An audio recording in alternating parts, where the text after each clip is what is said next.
वहीं ईरान और इजराइल के बीच युद्ध की आशंका बहुत ज्यादा बढ़ चुकी है, क्योंकि ईरान में आधी रात को बड़े धमाके हुए हैं।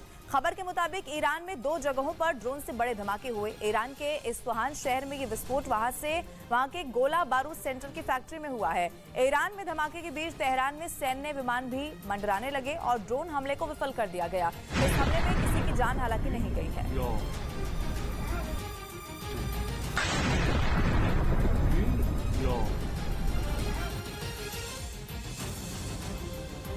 तो देखिए 2 तस्वीरें इस वक्त आपके टीवी स्क्रीन पर आप देख रहे हैं। ईरान के इस्फहान से तस्वीर सामने आई। आधी रात को बताया जा रहा है कि गोला बारूद फैक्ट्री में बड़ा ब्लास्ट हुआ, जिसकी आवाज दूर तक सुनाई दी। ईरान और इजराइल में युद्ध की आशंका बहुत ज्यादा बढ़ चुकी है। आधी रात की ये तस्वीर है जहां पर बड़े हमले हुए। गोला बारूद एक फैक्ट्री जहां पर बड़ा ब्लास्ट किया गया और इस ब्लास्ट से ईरान अब थर्रा चुका है और इसी के लिए माना जा रहा है कि जो युद्ध की आशंका है वो बढ़ गई है। हालांकि जानकारी ये भी है कि गनीमत ये रही कि इस हमले में किसी की जान नहीं गई है, लेकिन जब ये धमाका हुआ इस बीच तेहरान में सैन्य विमान जो थे वो भी मंडराने लगे और ड्रोन हमले को यहां से विफल कर दिया गया।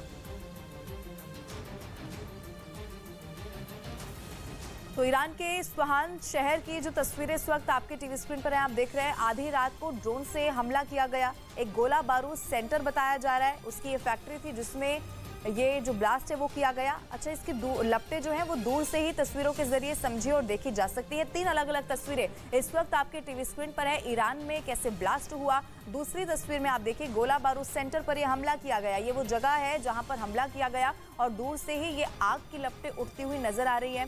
तेल डिपो में कैसे आग लग गई उसकी तस्वीर भी इस वक्त आपके टीवी स्क्रीन पर है। अलग अलग 3 तस्वीरों के जरिए जो आधी रात को यहाँ पर हुआ है वो पूरी तस्वीर आप समझिए।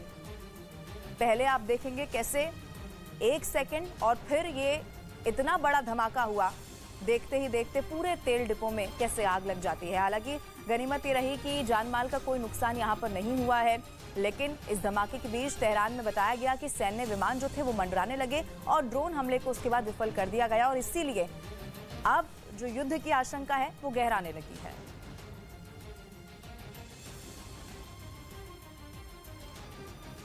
उधर इजराइल की राजधानी यरूशलेम में एक बार फिर से गोलीबारी से दहशत फैल गई है। आरोप यह है कि 13 साल के लड़के ने कुछ लोगों पर ताबड़तोड़ गोलियां बरसा दी,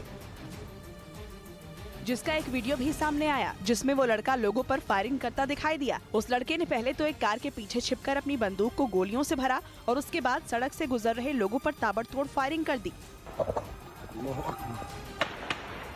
जैसे ही वहां गोलीबारी शुरू हुई, लोग जान बचाकर भागते नजर आए, लेकिन तभी उनमें से एक आदमी ने हिम्मत दिखाई और अपनी बंदूक से हमलावर के हाथ पर गोली मार दी, जिसके बाद वो लड़का घायल हो गया और उसे गिरफ्त में ले लिया गया।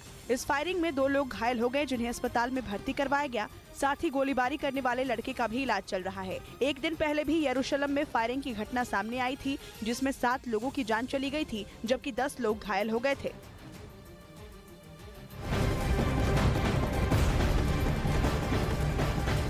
इधर उत्तर प्रदेश के वाराणसी में एक मोटरसाइकिल 20 सड़क पर आग का गोला बनती हुई दिखी और जिसके बाद देखते ही देखते मोटरसाइकिल आग की लपटों से घिर गई और धू धू कर यहाँ पर जलने लगी। आग की ऊंची ऊंची लपटों को देख आसपास के लोगों में हड़कंप मच गया और कुछ देर के लिए ट्रैफिक व्यवस्था भी यहाँ पर थम गई। मोटरसाइकिल के मालिक का दावा है कि सड़क के किनारे खड़ी मोटरसाइकिल को जैसे ही स्टार्ट करने के लिए चाबी लगाई, वैसे ही मोटरसाइकिल में आग लग गई।